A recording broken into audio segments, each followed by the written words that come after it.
And good morning, everyone, and welcome to the Namaste Center. It is August 5th, 2012, and it's a wonderful day, as always, here in Hendersonville, North Carolina. And everyone out there that's not in Hendersonville, hey there. All my friends in Florida, I always like to give them a special hello. And anyway, I was thinking about today's topic. It seems, I don't know if it's just me, but there seems to be a lot of things rocking and rolling even more than usual right this past couple of weeks. Anyone agree with that, or is it just me? Okay, it's not just me, good. I'm not alone in this. But it seems like there's a definitely an energy. It seemed like things had gotten pretty peaceful for a while, and where things may have been turbulent, we'd hit that level of peace, and it seems like now a lot of people's stuff is coming up for healing. And of course, as we talk about often in here, and many of our presenters, including myself, we discuss, you know, here we are in the midst of 2012, and that has many different meanings for everybody. And it's, as I say, there's as many interpretations on what 2012 is as there are people on the planet. You know, we all have our own idea of what it is. Some think it's going to be just another year, and it may be. And of course, some people that I think were wrong, well, they were wrong, because here we are August 5th. The aliens were supposed to land at the Olympics yesterday, and that did not happen.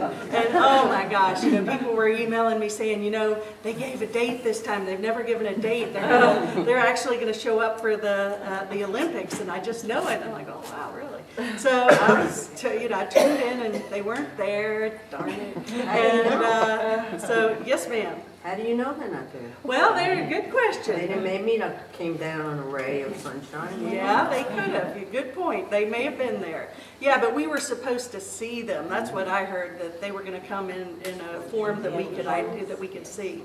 So, but they could have been there, absolutely. I've learned over the years, I don't really dispute much, because some, you know, people's beliefs are very real to them, as mine are to me, and I honor everyone's path and their beliefs. So it's, but it was interesting. I was kind of curious, well, maybe they're right this time, but didn't see him yet. So then I got another email from a friend. She said, well, actually, they didn't want to disrupt the Olympics. So they were going to wait until the closing ceremonies. So tune into the closing ceremonies. So we'll see about that. So we'll be tuned in. Maybe we'll have really something to talk about. Maybe they'll join us on Sunday. Who knows? Whatever, I am open. And it's all good, and it's fun. And anything that really brings more light and awareness to the consciousness of the planet, I'm all for it, because I really do think that we're all waking up. And what does it mean when we wake up spiritually? I think that everything that is not of love has to come up and be released and healed and transformed into love. So the latest and greatest this week, I was at Sam's Club. Just happened to be there on August 1st. If any of you all been watching the news, August 1st was a significant date for a fast food franchise, Chik Fil A, and they were actually inspired by their owner to support. Well, actually, Mike Huckabee said, "Let's go support Chik Fil A on August 1st, Appreciation Day, and we'll support what Chik Fil A stands for." And I thought, well, that's fine. I know some people are like up in arms about this, both sides of the fence. I thought to myself, well, that's interesting. Well, I go to Sam's Club. Did anyone go to Chik Fil A, or did anyone go to Sam's Club that day? I did that day. The lines going out the kazoo. Yeah, there were lines out, I mean, at least a mile of cars going into Chik Fil A. There was hundreds of people right there. It was wild, you know? And I was like, wow, this is very interesting. God bless them. And as I was coming out of Sam's, the woman said, oh, well, you know, there's a traffic jam if you want to go out to 64, so let me tell you how to get out the back way. So they were actually giving people directions of how to get out of Sam's Club a different way. But I've heard a lot of, for those of you that don't really know what the deal is, it was actually Chik Fil A Appreciation Day and their support for traditional values and the devout religious beliefs of the founders and owners of the fried chicken sandwich stands well known. And it says that the president, Dan Cathy, sparked a controversy when he confirmed an interview with the Baptist Press earlier this month that their belief of marriage should be allowed only between one man and a woman. He's also the CEO and son of the founder. His reply to this was guilty as charged when asked about his position. We're very much supportive of the family, the biblical definition of the family unit. We're a family-owned business, a family-led business, and we're married to our first wives, and we give thanks to that. So it's, you know, I'm sorry. I know some people took great feelings of needing to go out there and speak against this. I was sort of have been reflecting on that, and I take a little bit of a different stance, and I'm not here there again to impose anything. I certainly don't agree with most of what he stands for, but I certainly believe in the gift of free speech that we all do have. And I go back to what Gandhi taught us, you know, years and years ago, that be the change we wish to see in the world. And non-resistance, it's not about fighting against anyone, but rather, you know, blessing people for their beliefs. And if we choose to open up something else and support other causes, then that's our free will to do so. So I really, and part of that doesn't say that we don't, if we're led to or inspired to go and take action in some way, shape, or form. I know there was a gal on the internet that just did a great talk, and she said, well, go get ask for a free glass of water. At least I'll take a few cents out of their profits that day. Whatever, you know, so it's just fun, you know, to look at. And certainly I know that these beliefs are deep, and they're based actually in fear, and some people would even say hatred and separation. And hatred is always a word. I think my grandmother, when I was very young, and I'd say, oh, I hate that, if it was like a vegetable. Don't say that. I mean, it was like hate was not a word that we were allowed to say. I mean, we could say the four-letter S word or DA, and you know, they like look at us like that's not very cool. But hate, no, do not. You know, we don't hate anything. So that's always been instilled in my mind and in my consciousness. But really, it's what would, you know, the whole idea of what would Jesus do? What would love do in this situation? Well, first of all, my understanding of Jesus is a man who came upon the earth to express and extend the love of God in a total and unconditional fashion. And that each of us have that potential, and we have that choice within us to either abide in that love or to come from a place of hate and separation and judgment. I look at a lot of the programs, for example, through, say, the media, through churches, through organizations, magazines, anything. They are really those dominant tapes that we allow to be played, and those do stick to our consciousness. So when I see a minister or someone like this fella, Dan Cathy, who is coming from such a firm stance, why would he do that unless it was a program? And that program is deep, and some of these people who seem to be, by some of our interpretations, to be hateful people, or people who are excluding others, they're actually, they're a product of their programming, period. A lot of people, believe it or not, here at the Namaste Center, we are all about love. We teach that God is love. All of our guest speakers are those who help us to inspire and step into that and live from that space. And that's a wonderful thing.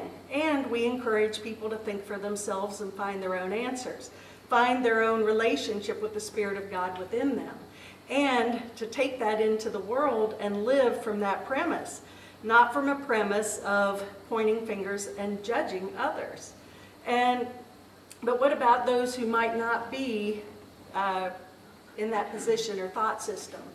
There again, I think that I have very many good friends who go to lots of different churches, don't go to church, whatever, and some have beliefs of one way and some have beliefs that are completely opposite. But either way, what I find is that common place of kindness and love and forgiveness is that universal thread that flows between everything. And that's where I choose to come from. Most people, if you just come from your heart, are very receptive. But like anything else, when we've been programmed for 4 generations, and there's a lot of small churches around here that the families that started them 4 generations later are still, sitting in the pews, and for them to even question what we come here to question would scare the literally hell out of them. Literally. It would literally be so frightening for them to entertain the idea, what do you mean? That there is an actual other way to look at the world than what the preacher tells me? Or this interpretation of the Bible? So they're not in that place of being able to do that. So in my mind, I can't judge them or hate them back. It's just, I choose to bless and love everybody. And, sometimes we watched, I do want to share a couple of things, though, that, of course, I love Maya Angelou, and she made a quote here that says, "Hate, it has caused a lot of problems in the world, but it has not solved one yet." And I think, well, amen to that. It really, so much of the programs of religion and politics is devised and designed to perpetuate separation and judgment and hate. And I don't say that from a judgmental perspective, I say it from a perspective of separation. Because what is really sin, in my mind, is loveless perception, seeing through the eyes of judgment rather than the eyes of spirit, which spirit always chooses to unify, spirit always chooses to heal and love and be loved. It's the ego that has to perpetuate continual separation and anxiety and judgment. This is another little posting that I saw, and this was on a church banner, and it's from the Lamb of God Christian Ministries. "Sure wish the line to volunteer at the food bank were as long as the line at Chik Fil A, and that was signed by God." So there you go. Wouldn't it have been nice if all that money that was spent, just think about it. I mean, and the funny thing is, like someone said, just think how much money Chik Fil A made that day. A lot. And just think if that money was really put into causes to feed the hungry. And I'm sure some of it is, and we'll give that benefit of the doubt. But I think that the point being made is really, what are we doing as individuals to bring light and healing to every aspect of our lives? Back to Gandhi, be the change we want to see in the world. Come from that space of non-resistance. Someone said, well, the outcome for him and Martin Luther King wasn't so wonderful, was it? And, they put their lives on the line for what they believed. They, instead of building up their armor, they literally came from that place, as Jesus did as well, with his heart and arms open, choosing to express a message of inclusiveness and love and peace. And you know what? You want to scare people who are in fear? That's going to scare them. And when the light is so bright that the darkness sometimes can't handle it. And so that is such a frightening image, a frightening symbol that sometimes people go crazy over it. And I know that many times we've all been into situations where feel like we've been persecuted or judged or what have you. But the bottom line is, how do we respond? How are we going to respond? I love what the Course in Miracles says. It only takes one to heal a relationship. usually the saner of the two.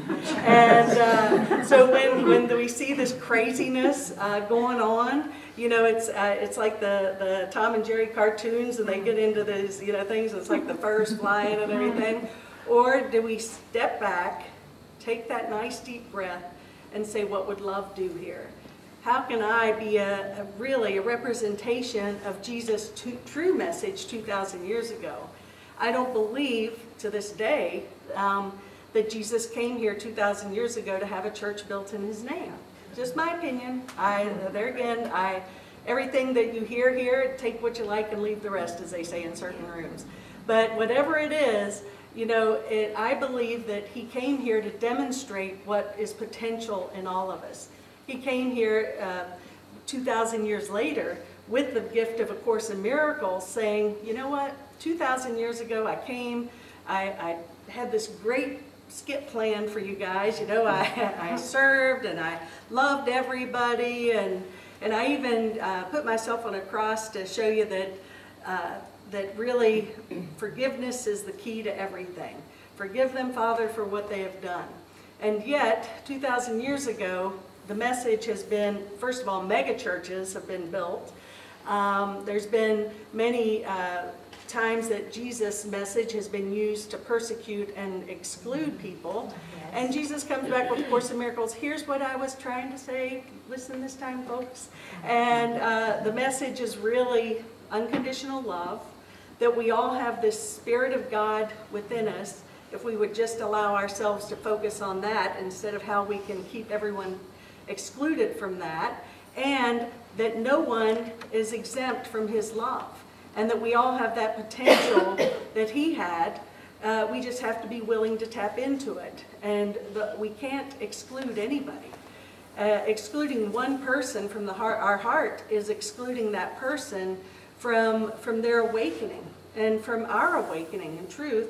That, as A Course in Miracles expresses, you know, that last step, you know, before we awaken to the remembrance of heaven within us, that it's holding our brother's hand and no one's exempt. You know, the Course goes on to say, God is incomplete without me. And that means incomplete without these people too, us, everybody. And so I get a little bit, I have compassion and understanding for everybody where they are. Yeah, I get frustrated, and I would like to think that we were more evolved in love than having to go out here and point fingers and persecute and blame. But there again, we're just not there yet. But we are definitely at a time of where we are at a time of great awakening. And so to awaken, as I said, all the darkness has to come up and be transformed into healing or forgiven before we do fully emerge into consciousness of love, and remember that. This Eckhart Tolle movie night, I just love it. Let's see, you two are here, right? And anyway, oh, Claire, there you go. So we had he's just amazing. He's amazing, and these movies are so wonderful for me. I enjoy just watching them because I tell you, it was a miracle for me to be able to sit in, and it was just like the perfect timing, and Eckhart was speaking to me. Was he speaking to you guys too, or was it just me? Yeah, that was for? Okay.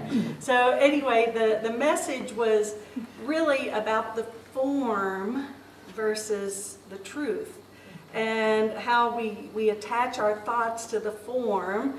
And I love the way he says the form. And he'll sit there in the middle of a sentence and just go still and just look and I mean, it's the whole thing is fantastic. And but you know, it's so true. All of our suffering comes from wanting the form to be different, and the form is the illusion. And all is well in this moment. You know, his book is his well-known book, the best known, I would say, is The Power of Now. And ask ourselves in this moment, is everything okay? Well, everything's okay in this moment, isn't it? But what creates all this chaos in our mind is bringing up the Chik Fil A stuff or whatever it is, projecting into the future, thinking about, oh, where are we going for lunch or whatever it is. But rather, in this moment, all is well, and all is love, and all is peaceful. So if we can allow ourselves, when this consciousness comes in of judgment and we get into this mind chatter, rather than attaching thought to it, it's about taking that deep breath and saying, first of all, I choose to be at peace. And then from that place of centeredness, then we may be led to take action in some way, shape, or form. We're not going to come from immediately responding from our anger, our hurt, our upset, but we're going to be able to take that breath and say, okay, I choose peace. Okay, now Holy Spirit or love, what would be the highest degree of love here? And then when we move from that place, that's how we heal the world. Because we still have an illusion to navigate through here. We've still got a lot of stuff that it'd be nice if we could just snap our fingers and wake up. And it is possible, but not really likely. Because there again, those programs that I was talking about earlier, maybe the programs of the church or the family or whatever it is, they're deeply rooted into our subconscious. So the more that we allow ourselves to be still, make another choice, that in return is the miracle. The miracle is the shift in perception. Moving from judgment to peace. Moving from fear to love. There again, one of my favorite titles, Love is Letting Go of Fear. And that's really what it is.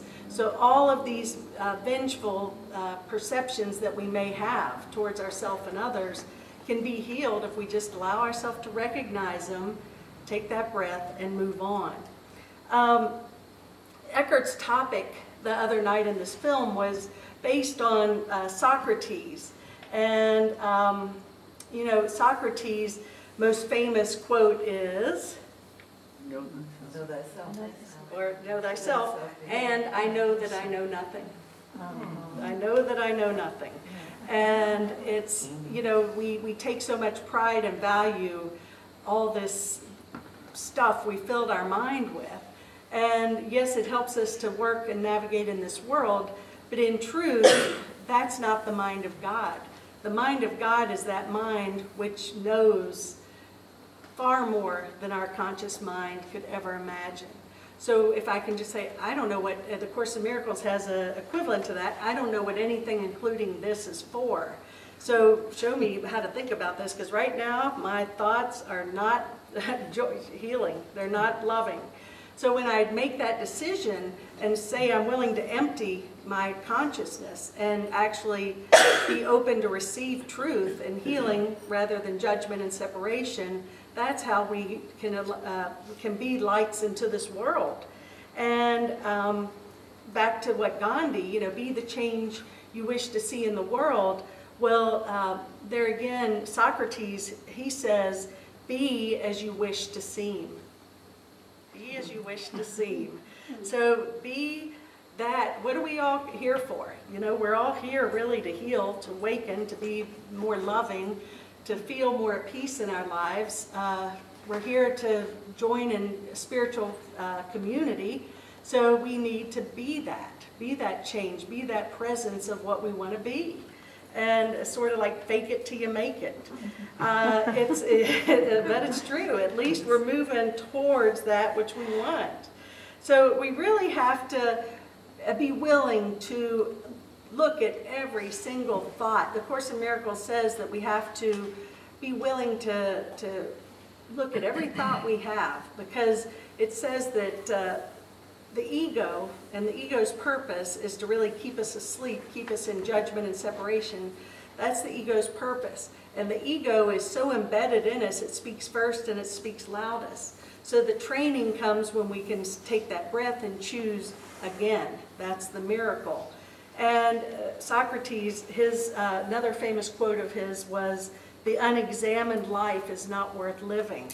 Do we really just want to come here and live by the programs and patterns of belief that have been going on for generations, that have perpetuated more fear, more drama, more anger, more war? Or do we want to do it different? So the little changes that we make every day, every moment, are those that literally are going to heal the world. It's there again. You can put 1,000 people who are living in fear or you can put a group here of 30, 35 people that are coming from love, and I promise you the power of love with a small group far exceeds that of the power of fear based in a large group. And I think that's what is so frightening, because so many people are saying, you know what, I do choose love. Well, it's a threat to people who are rooted in fear. When I told people a few years back that I was thinking of opening a center here, they said, in Hendersonville? You know who you're dealing with? And I'm like, I just looked at them like, what? I mean, my mind couldn't even go there. And it's like, oh, this is a very conservative, it's in the middle of the Bible Belt, maybe you should be on to Asheville. I said, I don't like Asheville, I like Hendersonville. And but it's, you know, we're here, we're growing, people are finding out about us, we're, you know, but I think the greatest blessing that we can offer to this world, to this community here, is that of extending love and understanding and forgiveness and compassion. Not to sit here and put our, you know, chest out and say, well, I'm here to show you that you're wrong. It's there again, be the change that we wish to see in the world. So I just want to close and ask us all to consider in every decision when we leave here today, you know, maybe we can have those little cool bracelets made like they used to wear, WWJD, whatever. But really, the purpose of that, and I love that, what would Jesus do? Or what would love do in this situation? So when we're tempted to go in and put our feathers up, take that breath and say, no, what would love do here?